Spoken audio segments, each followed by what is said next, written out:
All right.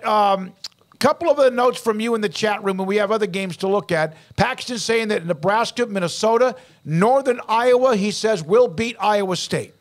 They've done it before, and on that one, and I don't know what to expect from Iowa State this year. They've had to deal with a lot of stuff off the field, and they've lost players because of it. Particularly two of their best offensive players, their starting quarterback and running back. So who knows what's going to happen with them on down the line. As far as Nebraska and Minnesota, I have a little bit about this on the top 5 too, but Minnesota and PJ Fleck play the style of football, at least physically, maybe not scheme for scheme, but the attitude that Minnesota plays with up front on both sides of the ball is exactly what Matt Rhule wants. That's what he wants at Nebraska. He wants to be physical on both lines. That's how his teams win. That's how he won here at Baylor. And that's what he wants to do. If they can match them a little bit on that, I think they might be a little bit better at the skill positions, even in a transfer year. That game could get really interesting, but that is an interesting matchup for the first one out of the box for Matt Rhule, because PJ Fleck, and you know this, Smokey, he's all about like making sure you know that you've played the Gophers. And when he got to Minnesota, they were like moribund, and he's gotten them to be where they're winning some games, and they're better than Nebraska the last couple of times they've played. They've been smarter, more disciplined, pounded them as well.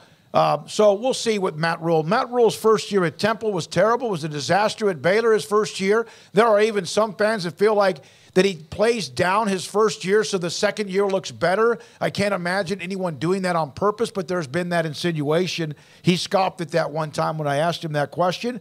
I think he really feels pretty good about his football team, but it's a road game, and they haven't played yet, and so who knows what might happen on the road against PJ Fleck and company. I mean, the idea that you can just turn it off and on like that's kind of idiotic, honestly. Like, I can see where you don't maybe play your absolute best lineup or something in a situation, but I think the idea that he's able to just pull the strings of, like, we'll lose this game, but then we'll rebound when we just want to, like, that's not how it works. You can't just pick and choose what games you're going to lose or win or how you do that.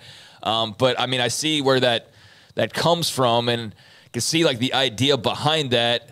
But that's just, I don't know, that's a little bit far out there for me to think that he's just able to, by design, like have an off first year and then ramp it up, baby, like it's flipping the light switch. I don't know about all that, but I do know that he's going to have, a team that over time will be very disciplined and be very physical and talented, and they will have NFL, size that could then, and speed that will then eventually turn into NFL opportunities for guys. But it's hard to say really what to expect, long term, because he's never stayed anywhere long enough. He always bounces around. He was at Temple for 3 or 4 years. I forget which, it was 3 or 4, and then he was at Baylor. And then, we know how after the first year they go 1-11. He's already, being talked to about NFL jobs, or at least that's being put out there. And then a couple of years after that, he's finally going off to that NFL job. And then that doesn't work out after a couple of years. And then he's in Nebraska. So we haven't seen him stay anywhere long enough by choice or by someone else's choice to know, like, what's the 5-year plan here, and what could that possibly look like under a Matt Rhule-led program? We all wanted to see that in Waco, see what that could look like, because it seemed like he absolutely got them on the upper trajectory, playing for a Big 12 title, playing in the Sugar Bowl, but then it just stopped after that. And, Dave Aranda finished off both of those things a couple years later with a lot of the guys that Rhule had brought in initially, but at least, from the outset starting tomorrow night, I'm not expecting them to beat Minnesota. I just think PJ Fleck and company are so much farther down the road. But I do think, if you're a Nebraska fan and you're patient, that in due time, they are going to be improved. I just don't expect it necessarily game one right out of the gates, or necessarily here in year one. But I think they're going to be, a team that you feel like you played them after you played them. And you're going to have some marks left over. The first year at Baylor, they had the horrific loss to Liberty. They had the loss to UTSA. And they almost beat Oklahoma. In week 4 when they had a chance to recover an onside kick. I'm fascinated, though, with that whole thing, because he's at a place where, there's big stakes. Not that there weren't here, but it's just there's bigger base, there's bigger history, and there's bigger, like, we are supposed to be here. You know, not like, hey, this would be great, but like we're supposed to be here. And so can he get them back to where they haven't been for quite some time? I mean, that's why he's there, and that's why he's, you know, following the footsteps of so many others that were supposed to do the same thing and were brought into the same thing.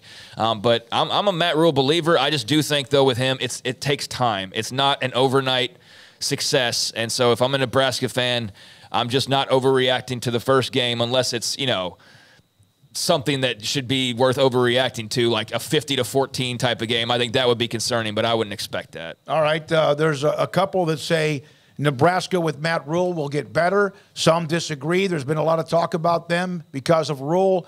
No one can win unless it's Osborne. There was the thought, Christopher Shannon, about Nebraska. They bring no value to the Big Ten.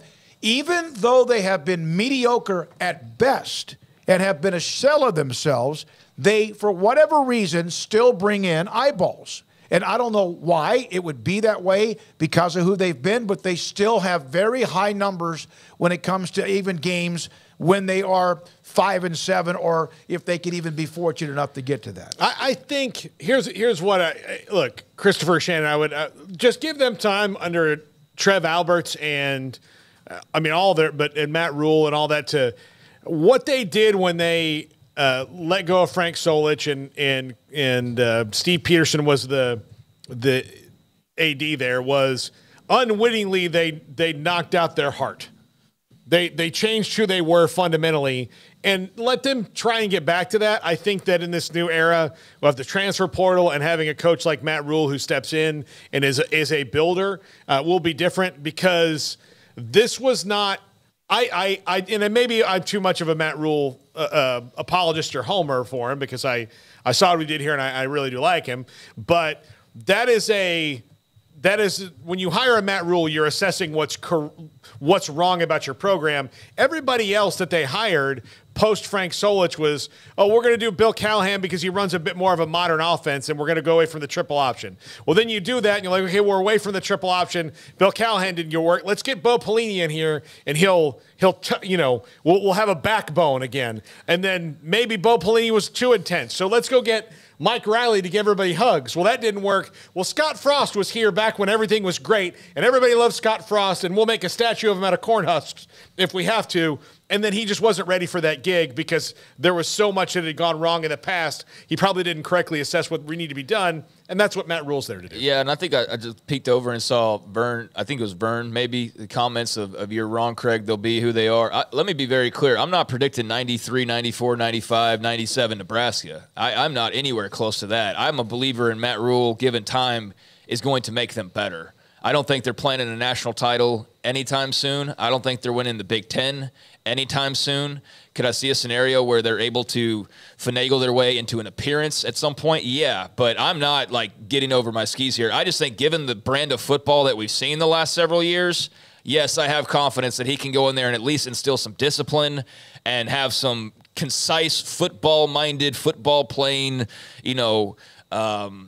I guess, locked in and dialed in, types of teams that are going to not be embarrassing and not be some of the yakety sax clips that we've seen over the years with this program. I mean, am I right here of where it's not just been losing, it's been losing in embarrassing fashion. It's been not looking like anything close to, what you think of when you think of Nebraska football. So I think from that standpoint is what I'm talking about. It's not going to be the embarrassment that it's been at times here recently, even though recently's kind of stretching back years and years now at this point in some cases. I just feel like they're going to be on far more solid footing, and that bodes well because as soon as you find that solid footing, then you can build on that, and that's what he is as a builder. So that's why this seems like a job where if he has success, he's going to have the time, and he's going to actually be in a place where he'll want to build. And so what could that look like if they can experience, some success and he's given time? But yeah, it's not going to look like the 90s anytime soon. I'm not stupid over here. I'm